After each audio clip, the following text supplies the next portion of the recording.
Eurosatori, le précédent Défense et Sécurité, revient après 4 ans d'absence. Il se tiendra du 13 au 10 juin prochain à Villepinte. Ce salon réunit l'expertise mondiale dans le domaine. Cette expertise se traduit par 1700 exposants venant de 62 pays, présentant des capacités sur tout le spectre, allant des capacités les plus sophistiquées qui soient en matière de défense, jusqu'aux capacités essentielles aussi de médicales et de sanitaires.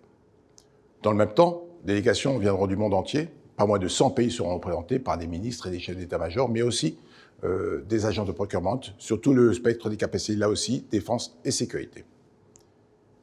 Des conférences auront lieu. Pas moins de 100 conférences seront réalisées sur le salon, de façon à échanger. C'est aussi un salon de forum d'échange important pour permettre de discerner les directions à prendre en matière de défense et sécurité.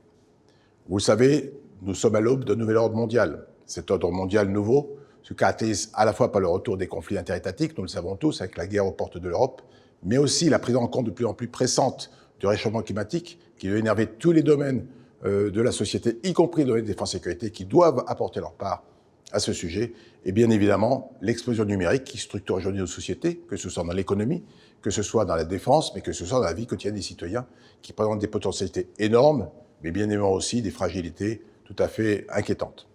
C'est pour réfléchir autour de ces thèmes, pour préparer l'avenir de façon responsable, dans un environnement qui change et que nous devons prendre en compte, de façon à pouvoir protéger les populations et l'environnement, qui est le devoir régalien de tous les États sur la Charte des Nations Unies, que Eurosatori et le COGES se proposent du 13 au 10 juin prochain de vous accueillir pour pouvoir trouver des solutions, répondre à vos besoins, mais peut-être aussi, et certainement, j'en suis persuadé, découvrir des capacités nouvelles qui seront en mesure de répondre à tous les aspects de la défense et sécurité au sens le plus large du terme, depuis la protection de l'État jusqu'à la protection du simple citoyen qui a droit à ses moyens, à son profit pour pouvoir vivre heureux dans un environnement qui quand même est parfois menaçant.